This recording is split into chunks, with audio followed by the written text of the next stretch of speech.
we'd like to begin the speeches. So could I ask you please to put your hands together for the groom?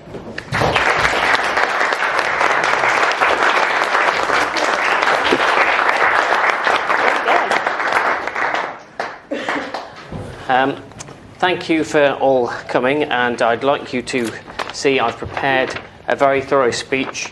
This was finally finalised at 12:30 a.m.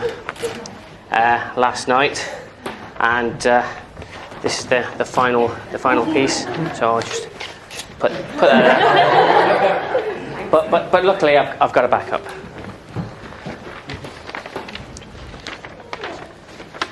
So, good afternoon, ladies and gentlemen, family and friends. Some of you here may or may not know how me and Toni first met, although since the beginning I've always called her Molly as a pet name. It all began at a first date at Star City, where I was chivalrous as ever and took her for a few rounds of crazy golf, followed by bowling, and ever the gentleman, I thrashed her at both. We then finished the evening with a game of air hockey, which she, to this day, still claims she won, even though her final shot went in after the count hit 0. So afterwards we went for some food while we were there, as I hadn't eaten. It was at this point she decided to tell me she was vegetarian and also had 4 dogs. And she'd also already eaten. So I ordered a spicy veggie bean burger in an attempt to show her I respected her choice not to eat meat, even if it did taste like cardboard. I asked her if she'd ever had her palm read, to which she replied she'd had readings done previously, and I began taking her hand in mine, tracing the lines of her palm, describing how she'd have a big house and a pool in the future. But unbeknownst to her, I had a packet of tomato sauce in my hand, which I proceeded to squirt into the palm of her hand while laughing in hysterics. To top things off, as she sat there stunned at what had happened, I then licked the sauce off her hand. And I then said, "You've now had your palm read."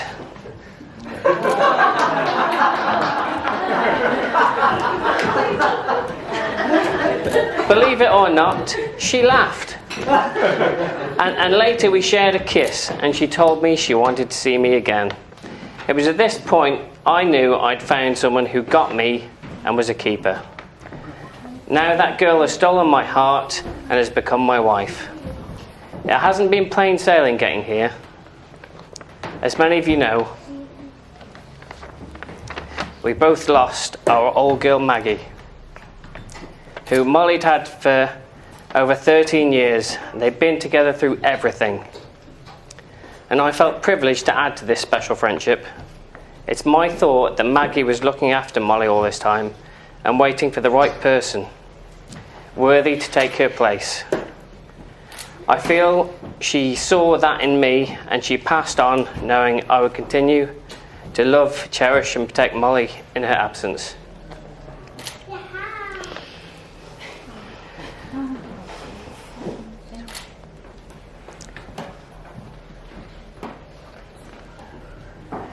Now I'd like to thank my beautiful wife for putting up with me and my rubbish jokes, and most importantly for agreeing to marry me. I speak for us both when I say from the bottom of our hearts we'd like to thank each and every one of you for joining us on our special day. Sorry. Nana!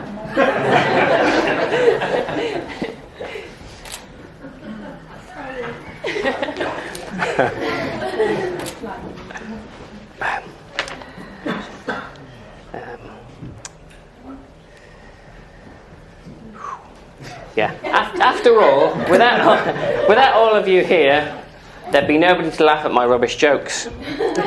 I'd like to say Molly would laugh, but I'd probably get an eye roll at best. And thank you to our parents for their help and support, without whom neither of us would be here. And thank you to my best men. My good friend Jonathan to my left, and my brother Craig to my right, for your advice and help. And thank you as well to my ushers, my youngest brother Martin, my good friends Rob, James, Ashley, for all your help.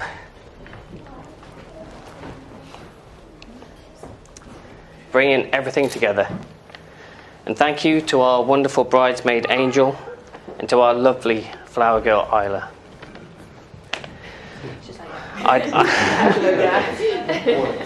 I'd like to lastly propose a toast to those that couldn't be with us today, but are with us in our thoughts. To absent friends and family, but I'll choose the right glass. There we go. Thank you all, and we hope you all enjoy sharing the rest of our day with us.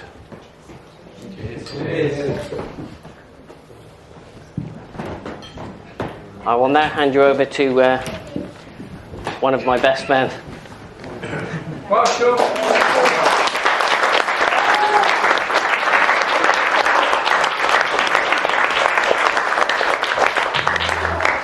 As you can see, ladies and gentlemen, I've come prepared today. I just put a few notes down. I thought it'd be best to follow them. I always knew the groom's speech would be hard to follow. In fact, I couldn't understand a word of it.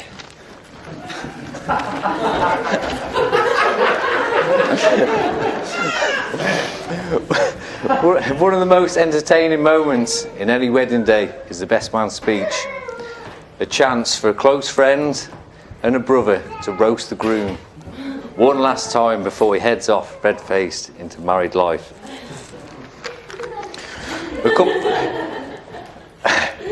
Just a couple of rules before we begin.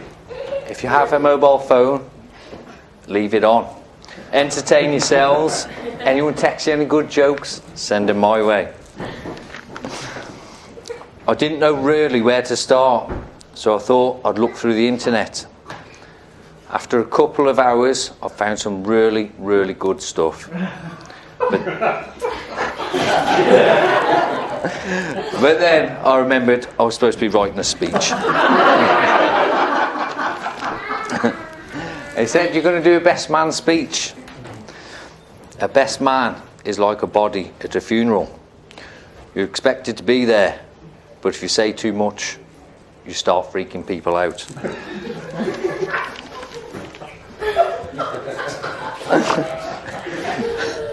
Right, if you can't hear me at the back, the silence at the front should assure you that you're not missing out on much. I forgot the part. I'm supposed to introduce myself. My name is Craig. I'm Sean's brother. My full name is Craig. Would you like a drink? When we're at the bar, I'd like to call you by my full name, please. Offer advice to the newlyweds. I had a fortune cookie presented to me earlier. Between a man and a woman, a single look will sometimes change the complexion of intimacy of a lifetime. Not until that look comes, not until eyes look into eyes, with a penetration, supernatural, is acquaintanceship metamorphosed into love. That is my advice.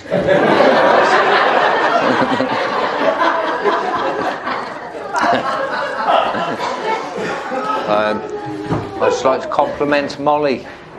Stand up, please, Molly.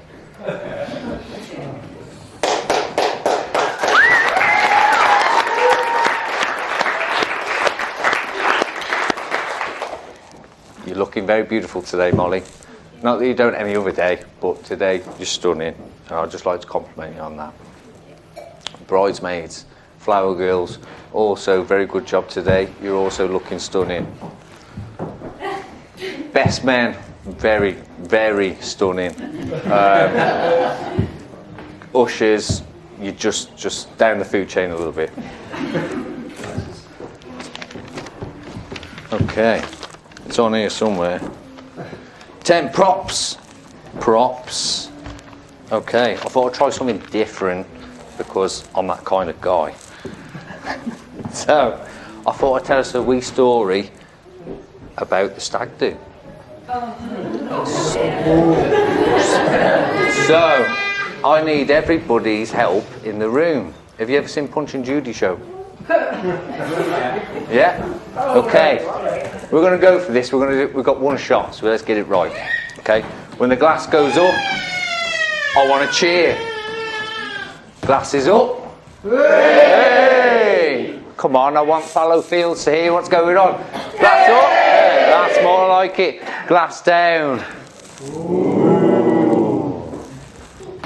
Hey! Okay, we're getting there somewhere. So, for the stag do, we didn't know what to do. We booked Benidorm. Hey! But there was only one bar. But it was a mile long. Yay!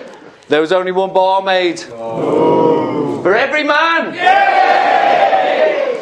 We got arrested. But the cells are full of strippers. They cost a £5. But Sean had a £10. We came home. And he married Molly! I'm not finished yet.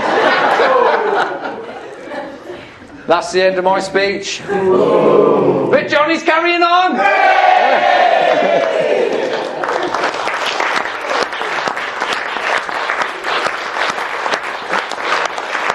Good man, Johnny. What's this? Check your marks still there. Yeah. Get off me. It's all right, this is all in the speech, don't worry. Yeah. I hope this works. Anna, I'm sorry. Hello all, my name is John. I've got a few things to say. I won't be long. You see, Sean was best man on my wedding day. I remember his speech, and now I can send it back his way. The advantage of Sean being best man first is that I can say things that he can't reverse. I could make this speech a right awkward job, just like Sean did at the wedding of Anna and Rob. They're still married, though, it's fine. That was a speech that didn't go quite as you'd suppose. In fact, his opening line was, "I remember the first time Rob proposed." But don't worry, Toni, I won't be going there. His previous love life is pretty much bare. I'm just going to talk about when we were young and some of the weird stuff that Sean has done. I first met Sean at college almost 20 years back. He was an acquaintance then, a quiet lad. But he used to knock on my door late at night. That should have been the first sign that things weren't quite right. He would finish work at night about 10 o'clock. All of my friends said he wanted my friendship. My mum thought he was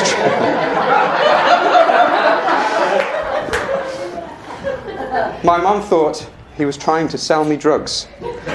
Either that or something a bit more than hugs. But he kept calling round. I thought this will never end, so I had no choice but to be his friend. When we parted and drank, we would throw an all-nighter, but it would always end weird with Sean saying things like, "Don't let go, hold me tighter." We went to Blackpool, and I hoped for no trouble, but he was more concerned with getting into nightclubs called Bubbles. One night he suggested that we go for a run. "Come on," he said, "it'll be fun." "It's pouring," I said, "our clothes will be wet." He replied, "Not if we take them off first, I bet." It's true. We know, Sean. So I went along, we ran a good race. But Sean was a little red in the face. "It's cold," he said. "That's what I think." Any excuse for signs of a shrink. These stories have come from other sources, but I wasn't sure, so I pulled my resources. It turns out that Sean can give you a bit of a kicking when it comes to playing a game of gay chicken.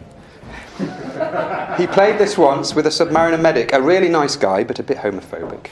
The medic thought that he had it cracked, but Sean was so good, he almost got smacked. Sean, being Sean, sees this as a win, even though he did almost lose his chin. So yeah, it's sometimes hard to be his friend, when the hugs he gives you feel like they'll never end. When he says goodbye, there's something which he insists. He'll give me a hug, and then force a big sloppy kiss. This is something that I try to fight. I tell him, Sean, that just isn't right. So far, I've been sticking to just one theme. But those that know him know there's more to glean. If there's something else learned from being Sean's mate, you have to put up with him constantly late. Yes. Not true. But Toni, if you think he'll be overdue, I have a little advice for you. Whenever you think that Sean will be late, there's a simple sum you can calculate. Whatever time that he gives to you, take that number and times it by 2. On that subject, this should have its own heading. Sean made it on time to his own wedding.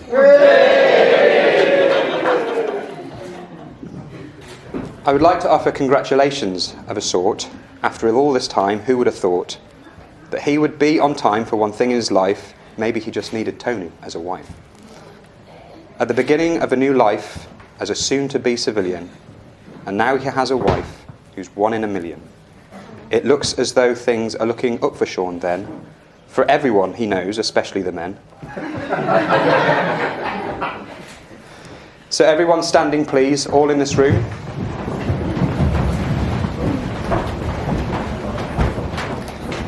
And join me in wishing good luck, love, happiness, and patience, the bride and groom.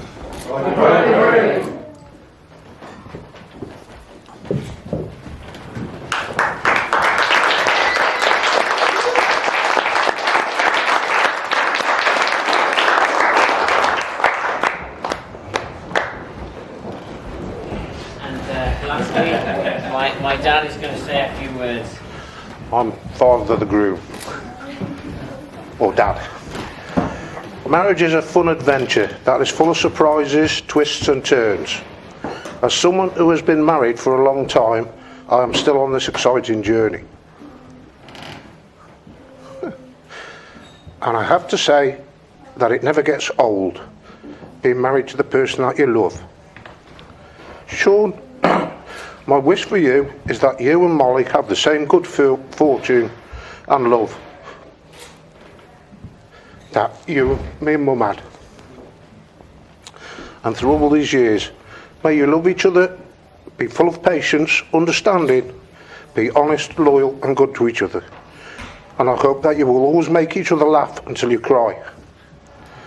I've already taught you all of my best dad jokes to prepare you. So make sure you never let each other go. So that leaves me with one last thing to say. As you're both Star Wars fans, may the 4th be with you. Now a toast. Please raise your glasses to the new Mr. and Mrs. Campbell, Sean and Molly.